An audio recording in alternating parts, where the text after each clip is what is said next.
Hello. In this video, we're going to go ahead and look at an application. A typical 22-inch lawnmower blade rotates at a rate of 2,500 revolutions per minute, RPM. What is the angular velocity in radians per second of the point on the tip of the blade? Okay, so we want to know, basically, if you have a lawnmower that is going around in a circle, so if you have a lawnmower blade, the blade is 22 inches in diameter. But that tells me that the radius will be 11 inches. Okay? So R in this situation is 11 inches. Notice that we're actually told what the angular velocity is. 2,500 revolutions per minute. So that's telling me that omega is 2,500 RPM, revolutions per minute.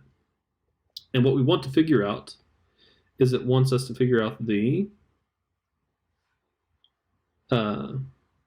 angular velocity in radians per second of a point on the tip of the blade.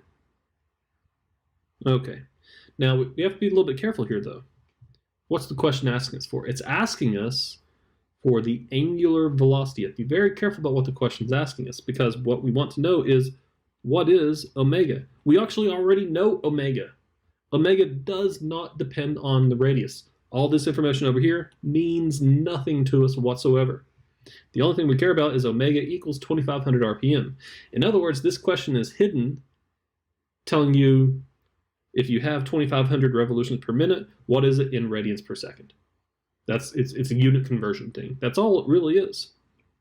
So if we have omega equals 2,500, now these are revolutions for every 1 minute.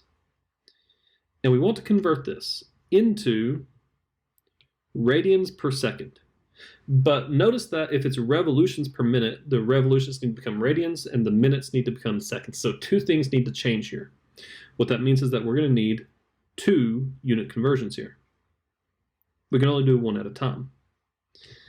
Now the revolutions need to become radians. So I'm going to put radians there. Well, I'll put radians there. And the revolutions need to go away. But notice that we need this conversion. What is this conversion and how do you figure it out? Well, what is a revolution? A revolution is starting here and going all the way around. That is a revolution. So if you revolve, how many radians did you go about? Well, you went through 2 pi radians because you went through a whole circle, right? So that means that you have 1 revolution will be 2 pi radians. Good.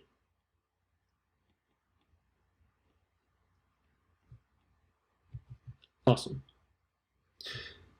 Next, let's look at changing the minutes into seconds. Well, if the minutes go away, then you go up here. That means the seconds go down here. So for every 1 minute, there are 60 seconds. Notice the minutes cancel, and we're good. Now just multiply straight across and divide. So if we do this, we're going to go ahead and multiply 2,500 times 2, which is 5,000. Now there is a pi there, so I need to keep it there. Then all over 60. And we want to simplify this as much as possible, but if we want the exact value, all we're going to do is get rid of these 2 zeros. Because that tells me that this would be 500 pi over 6. Now 500 over 6, it doesn't share any common, 500 or 6 don't share any common factors, and pi is just pi, so you just leave it as pi. That means that your radians per second will be your units here.